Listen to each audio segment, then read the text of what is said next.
Hello everyone. Vol'jin, Shadows of the Horde is in my opinion a great book and definitely worth your money. If you're still planning on buying it, be warned, there will be spoilers in this video. As always, this will be the short version of the story. If you want to know all the details, buy the book. Let's begin, shall we?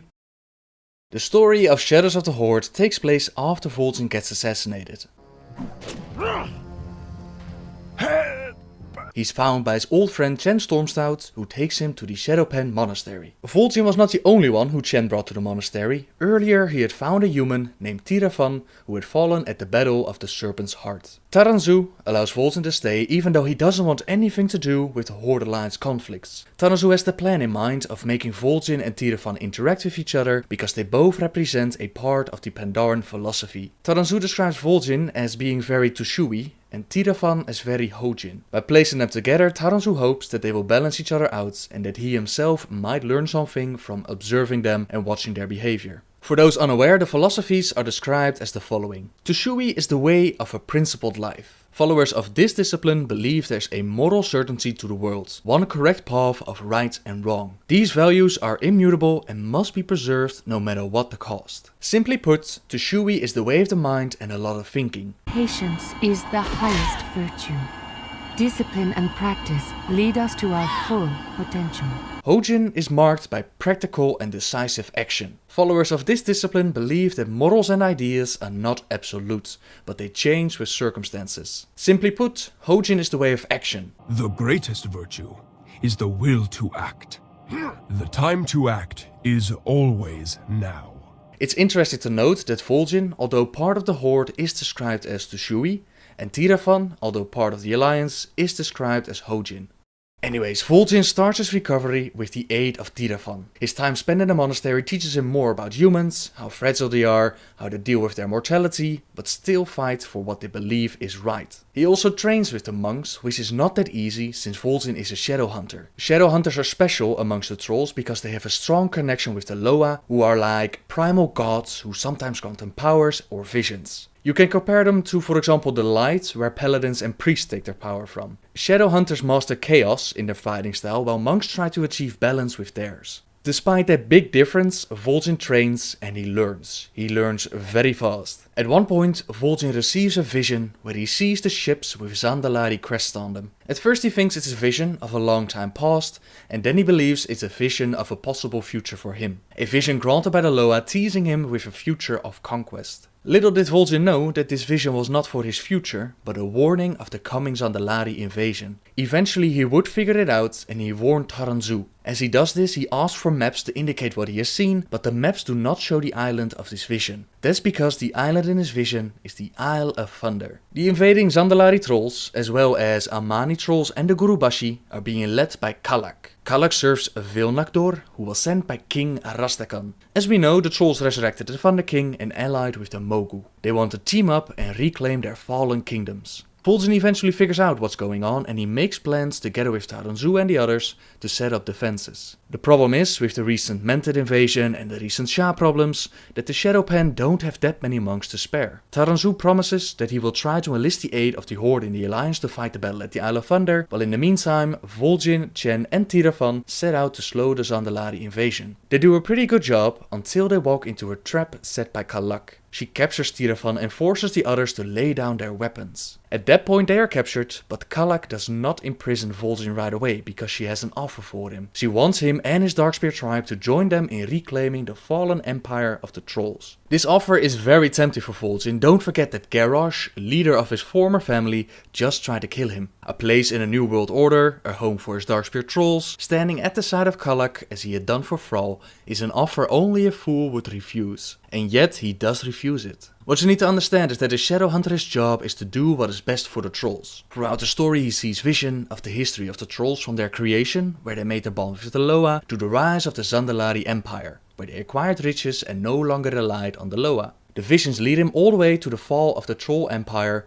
one that they still try to reclaim even to this day. Along those visions, he sees how shadow hunters of the past turn away from the Zandalari as they no longer do what is best for the trolls, as they no longer respect the Loas as they used to. So the conclusion Vol'jin draws is that what they are trying to do, reclaim a kingdom of old, is not what is best for the trolls. He lives in the reality of today, and today the Darkspear are his family, and the Darkspear are part of the Horde, which makes the Horde his family. The fate of the Horde and trolls were undeniably intertwined.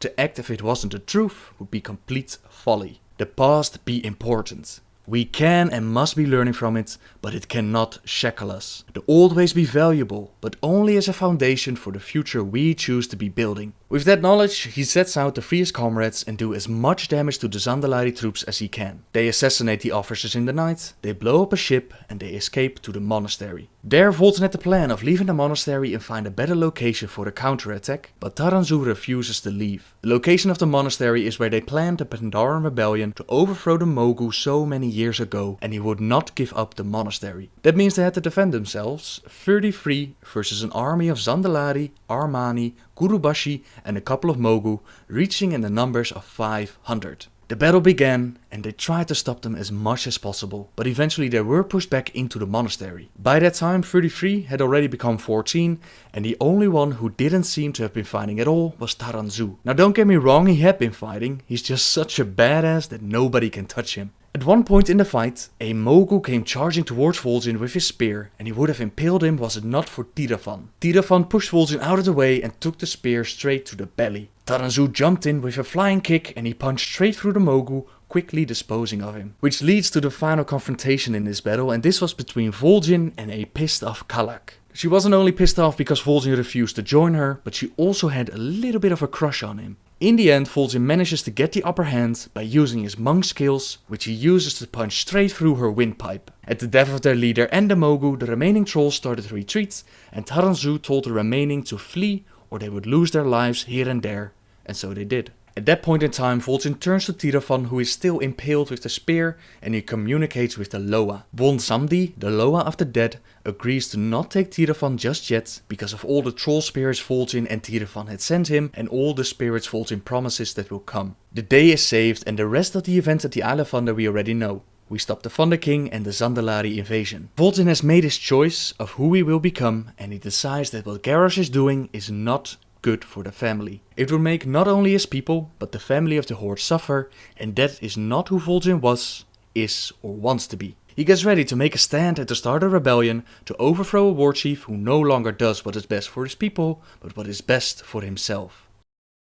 And that's the end of the story. Now I could never tell it as well as it was written, because it's a very philosophical story combined with some kick-ass action and the journey Vol'jin takes to find himself. There are a few interesting lore things that I do want to point out before we end this video. It's said that the Mogu, despite being unorganized, have been busy with breeding. It is not explained how Mogu breed, but it's interesting that they do, considering that we've only seen 2 female Mogu in the Throne of Thunder. I haven't really told about Chen's part in the story, but that's because this is the general storyline and it doesn't really add to it. What is interesting to note that throughout the story Chen falls in love with Yalia Sage Whisper and she feels the same for him. He envisions them together with a new brewery and a couple of panda cups, and to Chen, the old wanderer, the vision of this future seems pretty damn good. There were 2 theories about the creation of Azeroth and the universe. One was that the universe was created as a whole by a single all-powerful entity, while the other said that a catastrophic cosmic explosion sent the infamous world spinning out into the vastness of the Great Dark. In this book, Vol'jin has a vision. He watched stars explode in a night sky rich with explosions. He watched Azeroth coalesce from nothing. These 2 lines favor the Big Bang Theory over the one that states that Azeroth was created by a single entity. In the same vision, Vol'jin imagines a gigantic scale where he measures himself, a troll, a shadow hunter, to others. When he measures himself to the Zandalari or to Garrosh, the scale tips. They are not equals, and from their point of view, they would see themselves to be better than Vol'jin. When he measures himself with Chen, or Tirafan, or Rexxar, the scale remains balanced. He ponders this, for they are not trolls, but in their heart and in their spirit they are the same. Measured on this scale, they were every bit of troll at heart as he was. No matter what someone looks like or where they come from, in spirit we can all be equal when measured with one's actions. Which I found just a lesson we should all take to heart way more often. The final thing I want to note is a vision Vol'jin had at the start of the story as he's on the brink of death after his assassination. He talks with Samdi and he says, "You gonna be wishing you had surrendered, for the burden of your victory earned's gonna be one that will grind you into dust." Seeing how he survives this story and leads to the rebellion, I wonder when the moment comes that the burden of his victory will grind him into dust. Is this a clue of Vol'jin becoming the next war chief? Well, I'll leave that up to you. And that's the end of my video. Thank you very much for watching. I hope you enjoyed the story. Like I said, I found this book to be worth your money, but that's just my opinion. I've also heard others who didn't enjoy the story at all. Subscribe if you like my videos, and until next time guys, see ya!